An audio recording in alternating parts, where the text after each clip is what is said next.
Parmigiana di melanzane, troppi ne diranno, ma questa è come la faccio io. Se vi piace, rifatela, se no... Melanzana quale? Questa è la napoletana, ma la violetta va bene pure. Quella più tonda, peliamo, via 1, zebra. Ecco qua. Quantità melanzane e pomodoro? 1 a 1. Via, ci siamo quasi, sono pronte. Adesso togliamo il picciolo. Qui davanti tagliamo le melanzane.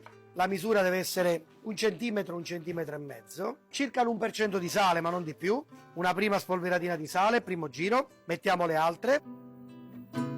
Ecco qua. Lasciamole qui. Le teniamo almeno 45 minuti, un'ora, perché ci servirà a togliere l'acqua in più, ma l'acqua non la buttiamo, vedrete. Sugo di pomodoro, salsa di pomodoro, questa la faremo ben cotta e quindi con la cipolla.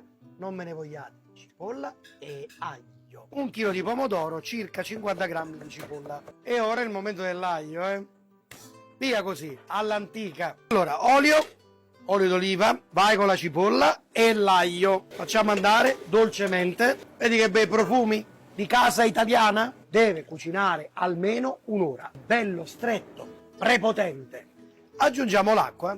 Ora sapete che facciamo? La facciamo con la provola affumicata. La dobbiamo mettere abbastanza asciutta, ma anche il liquido della provola non la andiamo a buttare. È peccato. La tagliamo abbastanza sottile e la teniamo a colare. Non abbiamo bisogno di una forma ben precisa.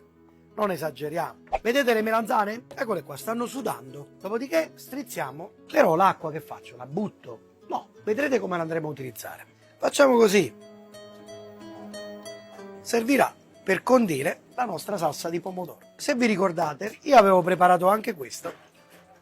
Perché buttarlo via? Condiremo il pomodoro con il succo delle melanzane, il siero della provola in questo caso. Il nostro sugo di pomodoro è pronto, per così dire. Noi ne prendiamo una parte, mettiamola qua,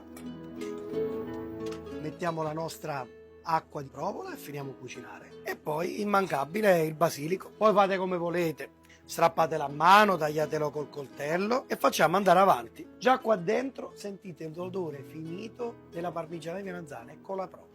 Signori, è arrivato il momento, frittura, durata e fritta, farina e uovo. Questa è una soluzione abbastanza utile perché una semplice infarinatura non proteggerebbe la melanzana dall'assorbimento dell'olio. Signori, siamo pronti, quindi partiamo da sotto, poco pomodoro, però vedete bello stretto, primo strato, un po' di pomodoro, qualche fogliolina di basilico rotto, mettiamo la provola, parmigiano. Le nonne con l'uovo che rimaneva facevano questo. Si legherà ancora di più. E ricominciamo, continuiamo, facciamo 4 strati.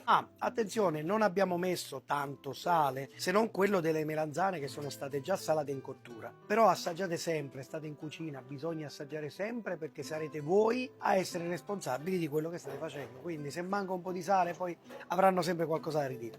Ok, pronta per il forno. A 160-165, non troppo alto, poi va fatta riposare perché la parmigiana se non riposa non è parmigiana.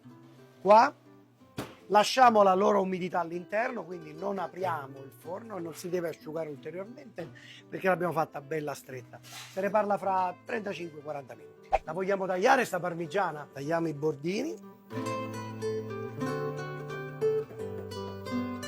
Pronti? Vediamo se vi emoziona pure a voi.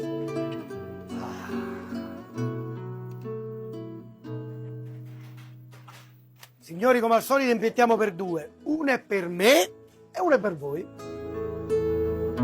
Signori, però mi raccomando, dopo la parmigiana, fate i bravi,